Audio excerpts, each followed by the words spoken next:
Hello there, my human. I hope you are doing well. It's me, Stella Wolf, but I know you are here for someone else. I know you want to see Roxanne Wolf and Loona Wolf. Well, I can help you with that. In fact, I can make them be in front of you at this moment. Just close your eyes as I will wake you up on a story of you meeting them both. But don't worry, I will be here for you.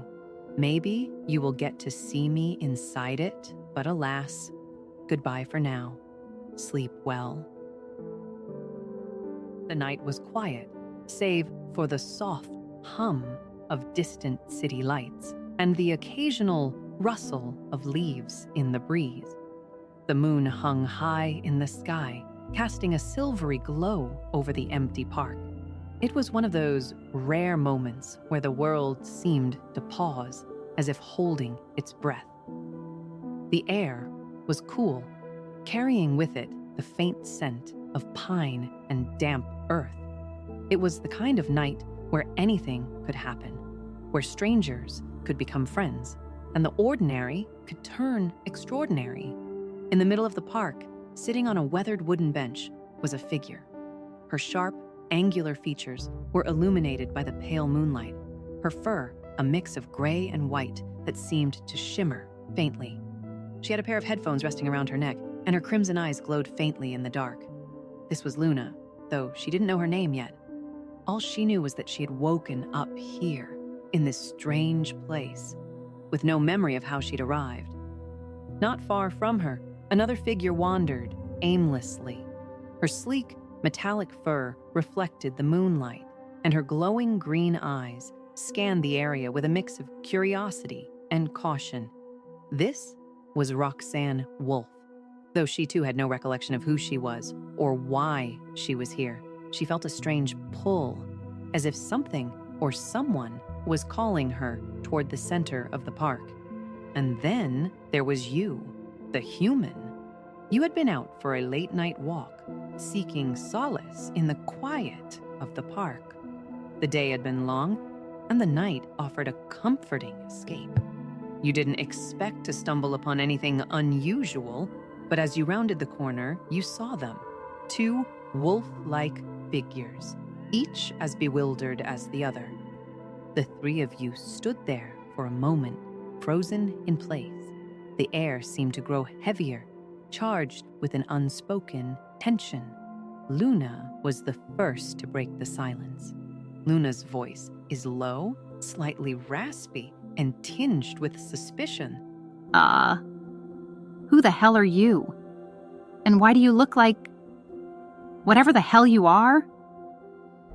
Roxanne's voice is confident, almost cocky, but there's a hint of uncertainty beneath it. I could ask you the same thing. You're the one sitting here looking like you just walked out of some edgy fan art. Loona narrows her eyes, her tail flicking irritably. Fan art? What the fuck are you talking about? And why do you look like you fell out of a sci-fi movie? You raise your hand slightly, trying to diffuse the tension. The two wolves turn to look at you, their glowing eyes studying you intently. For a moment, no one speaks. The silence stretches, broken only by the distant chirp of crickets. Then, Roxanne tilts her head, her ears twitching slightly. Roxanne's tone softens, though there's still a playful edge to it. Okay, so none of us know what's going on. Great, that's just great. But since we're all here, maybe we should, I don't know, figure this out together? Loona crosses her arms, her expression skeptical. Together? Why the hell would I team up with you two? For all I know, you're the reason I'm stuck in this dump. You take a cautious step forward, keeping your voice calm. Loona hesitates, her crimson eyes flicking between you and Roxanne. She doesn't seem entirely convinced, but something in your words strikes a chord. Roxanne, on the other hand, seems more than willing to go along with the idea. Roxanne smirks, her tail swishing behind her. I like this one. they've got a point. Besides, it's not like we've got anything better to do unless you've got a secret plan to get out of here, Miss Grumpy. Loona glares at Roxanne but doesn't argue. Instead, she lets out a frustrated sigh. Fine, whatever. But if either of you try anything sketchy, you're gonna regret it. With that, the three of you form an uneasy alliance. You take a seat on the bench while Roxanne leans casually against a nearby tree. Loona remains standing, her arms crossed and her posture tense. The night stretches on, and slowly, the initial tension begins to fade. As you talk, you start to piece together what little you know, or rather, what little you don't know. Roxanne taps a clawed finger against her chin, her tone thoughtful. So, let me get this straight. None of us remember how we got here. None of us know who we are. Well, except for you, human. You seem to have your stuff together. You shrug, offering a small smile. Loona rolls her eyes, but there's a hint of amusement in her voice. Yeah, no kidding. This is like some weird-ass dream. Or maybe a really bad TV show. Roxanne chuckles, her tone lightening. If this is a TV show, I better be the star. I've got the looks for it, don't you think? Loona snorts, unable to hide a smirk. In your dreams, princess. The banter continues, and despite the strangeness of the situation, there's a sense of camaraderie beginning to form. The three of you exchange stories, or rather, the lack thereof. Loona and Roxanne both admit that they can't remember anything about their pasts, not even their names.